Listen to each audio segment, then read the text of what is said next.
Nearly 3/4 of a century since it was built, a new era has begun at Radway Green. And just like her father before her, the Princess Royal came to mark the completion of a major investment project. This time, an £83 million transformation, which means Radway Green now has the capacity to produce more than 1 million rounds of ammunition each day.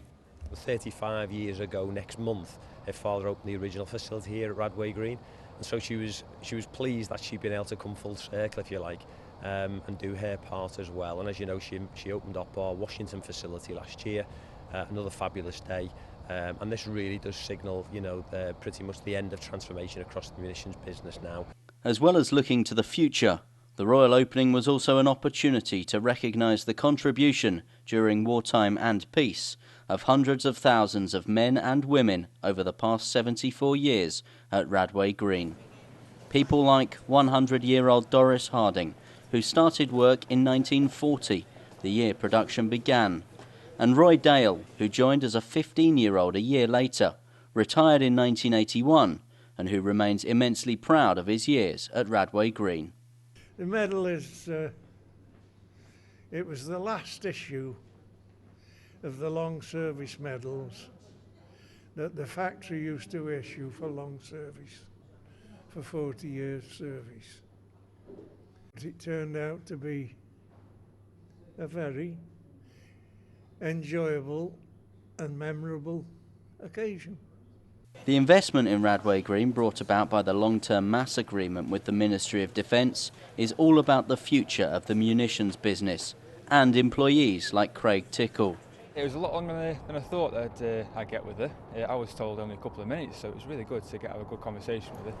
This will definitely be imprinted in the back of my memory as a day to remember. During a lengthy tour of the factory, the Princess Royal talked with staff about safety, discussed the capability of the new equipment, and saw for herself the quality of the product.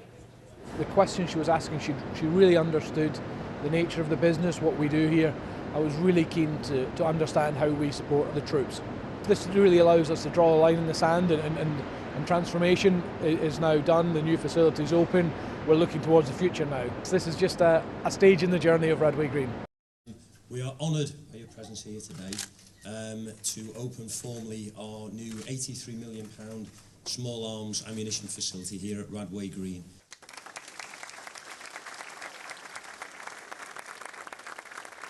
A moment of pride for Radway Green's families, and a moment of pride and relief for the visit's organisers. Just before Christmas, all the main planning started, where everything started to be pulled together. So lots of people really moved on then, didn't it? And got a bit running intense around and getting it so that today runs so smoothly. She'd obviously done her homework before she came, knew about people before she spoke to them. That really impressed people. So it's gone really well. It's always good when it works well. Yes. When a plan comes together. Yes.